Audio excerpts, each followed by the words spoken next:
Tennessee football staying in the news for better or worse. Right now it's pretty neutral because we'll see how this coaching staff produces coming up here in 2021 following a very volatile offseason already for the Vols, of course, with Jeremy Pruitt's ouster, Josh Heupel, in control now. All right, we got Charlie Burris on the line, joins us on a regular basis to talk up the Vols. Charlie, how you doing today? I'm doing well. Thanks for having me back. Yeah, thanks for coming on here. Had you on for a number of years, and always trust your judgment on your beloved Tennessee Volunteers. So let's go back up. Let's start with the latest news. Tim Banks is expected to be announced either later today or Tuesday as defensive coordinator coming in from Penn State. I ran some numbers on him. He's produced the top 20 to 25 defenses pretty consistently, both in regards to points per game and yards per game given up there at Penn State, with some other accolades there. And before that at Illinois, and did a nice job at Cincinnati. So any particular thoughts on Tim Banks and what he's got to work with there at Tennessee this fall? It's going to be a uphill battle. I mean, I can tell you that. I'll say to Tim Banks, if he ever watches this, good luck. I mean, Tennessee, the tough part in all of this, through the entire coaching search and everything, it's just become very apparent that Tennessee is viewed in the coaching community as a place where coaching careers go to die. That's just the way that it is. I wish it wasn't, obviously. But right now, it should be viewed that way. I mean, let's be totally honest. That's the correct view of Tennessee and the way that coaches should look at it. They're reportedly going to have to pay Tim Banks $1.2 million. He has been a co-defensive coordinator for most of his career, not a sole defensive coordinator. He doesn't, according to what I've read, I mean, admittedly, I don't know a ton about him outside of the research I've done just during this search. But he doesn't have a ton of direct play calling experience, but he is a very solid recruiter, which is huge. And I think Tennessee right now, you just, more than anything, you got to be looking at the Jimmies and Joes if you're Josh Heupel and his staff. And so that's good. But outside of that, there is some, I don't even know how you would categorize it, some weirdness with Tim Banks in that he comes from the Butch Jones coaching tree. Yeah.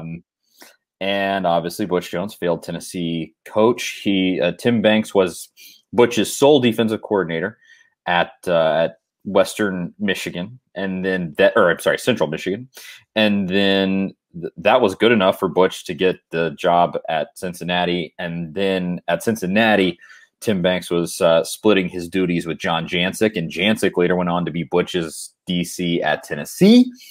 Jancic then later left Tennessee with some murky circumstances and went to go be a position coach for the Tampa Bay Bucks. And he's still kind of been around this whole situation with Heupel and kind of in the, I would say he has tried to put his own name out there for spots at Tennessee. John Jancic has.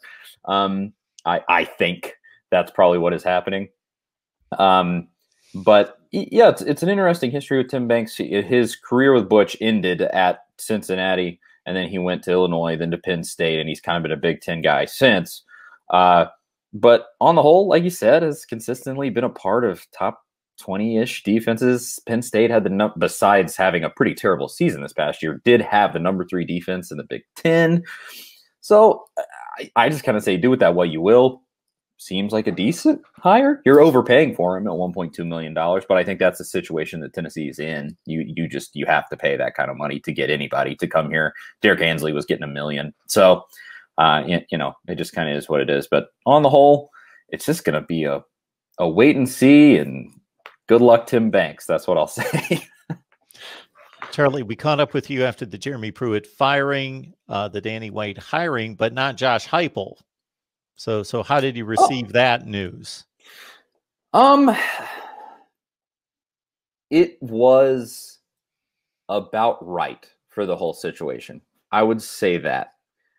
You bring Danny White here, he apparently takes some swings at bigger guys. Who knows what the exact circumstances are?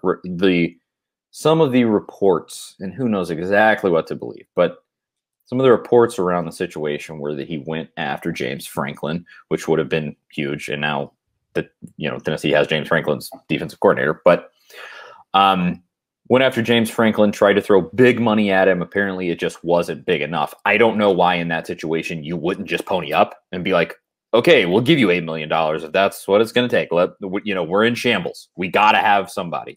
I don't know why that would not be what you would do, but whether that was Danny White's call, the money people's call, whether that is even really what happened, I'll leave that up for you to decide. But that's because Danny White specifically, he conducted his search in a way that is purposefully deceptive. He tried to keep it on the down low, tried to keep it out of the public eye, tried to keep it off Twitter, blah, blah, blah. And so there was that. And then also they tried to go after Clemson's offensive coordinator, Tony Elliott, apparently, and he said no. But as is true with every coaching search, nobody was ever offered the job unless they take the job, so to speak. And so Tony Elliott, quote unquote, chooses to stay at Clemson. And then it seems like Danny White just defaulted almost. And he went, well, I know this guy. I got to hire somebody. Let's go hire him. And he really didn't. It doesn't seem like he took a super hard look around. Maybe he did, and we just don't know it. And that news hasn't come out. In my opinion, I think there's a couple other options you could have gone to. But, nonetheless, here it is. And I think Heupel, if nothing else, his offense is exciting. I mean, you can start there. And so I'm lukewarm on it, but I was expecting to be lukewarm on Tennessee's hire. Yeah, because that is what Danny White said when he left UCF and went to Tennessee, was that he had a blank slate, that he was going to do a national search. He had no preconceived notions about who's going to get hired, who was going to be the guy, that they were just going to cast the net and really make it a national search. But then he winds up hiring his old coach. So I guess that's got to speak to some degree in a positive vein, that he was impressed enough with being directly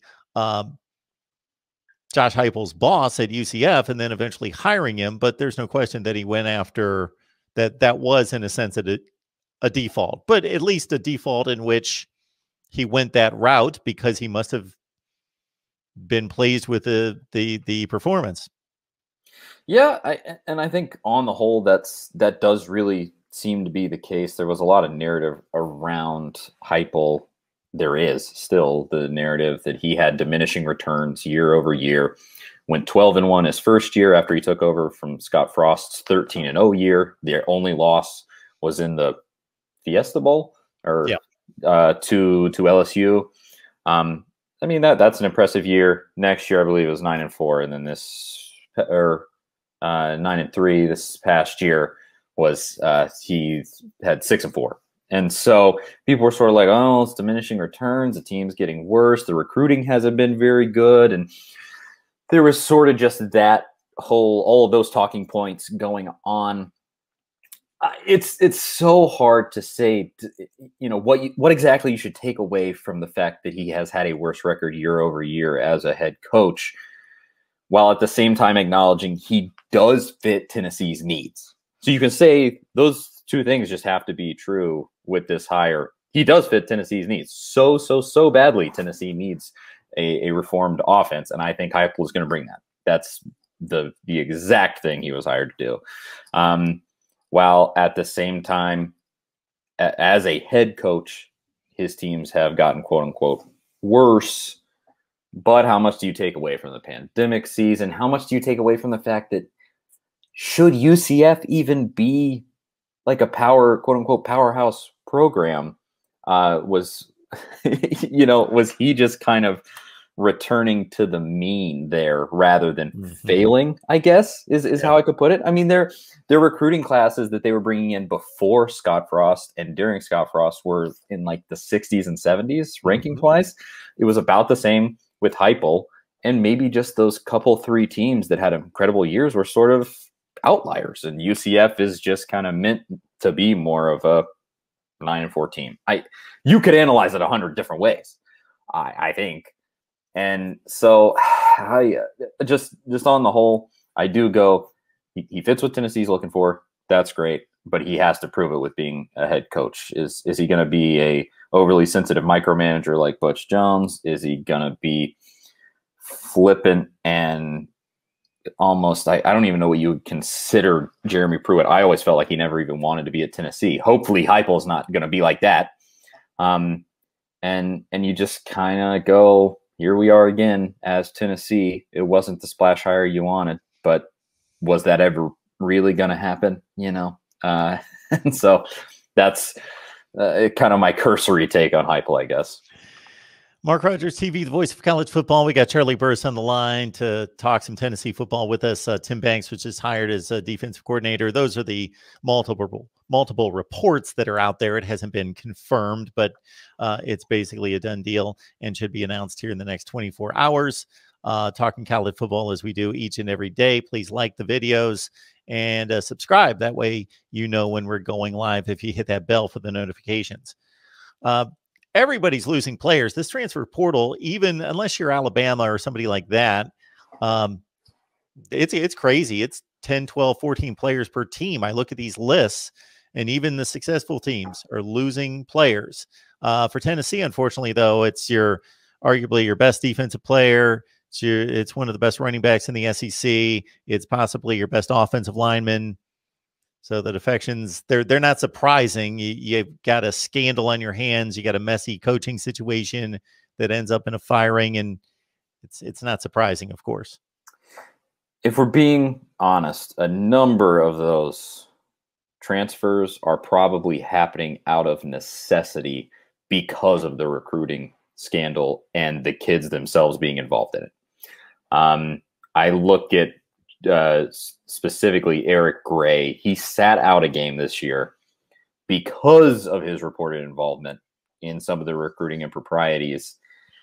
And who knows what the full extent of that is. I mean, obviously I question, like, will he even see a down of football at Oklahoma? Because will Oklahoma take the risk on putting him in the game and then having to vacate games because they played a player who has, recruiting problems in his past?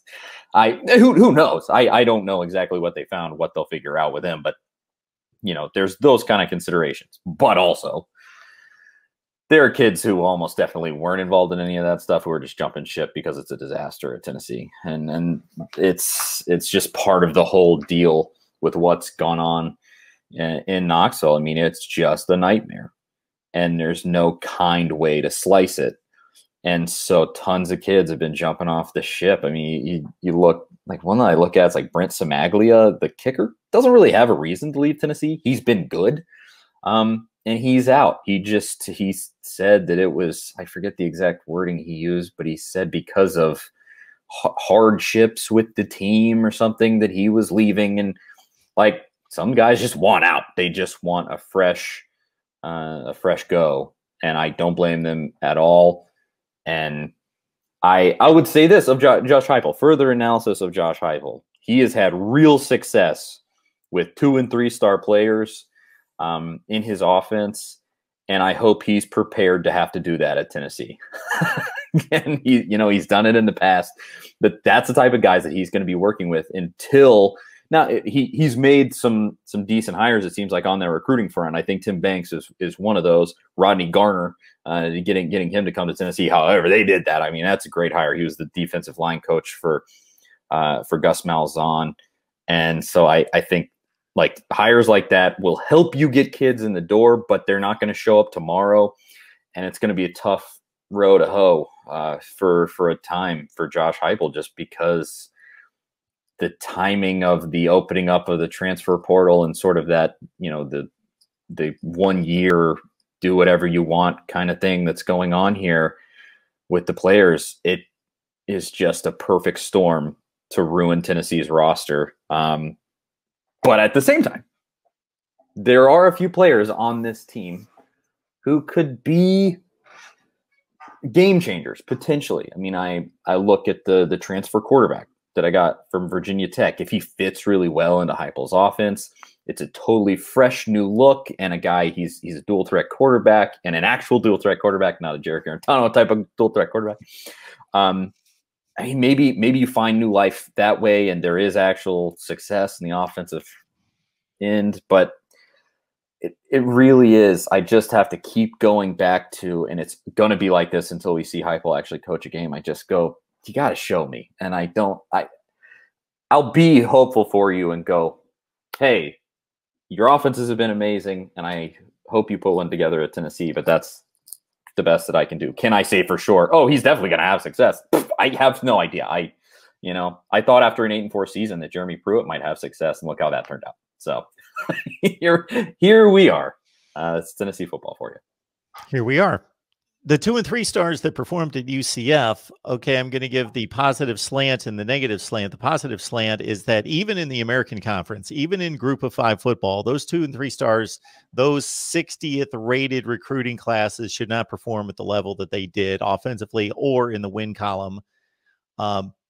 And they are playing high level Group of 5 football. They're playing at the highest tier. We saw that against the Cincinnati Georgia game. They were legitimate good teams. Not that they would have gone 12-1 in the SEC or the Big Ten. Not saying that in any stretch of the imagination. But when they had to appear against those kind of teams, they performed. Obviously, they barely lost LSU by 1 score. They beat Auburn. We know the story.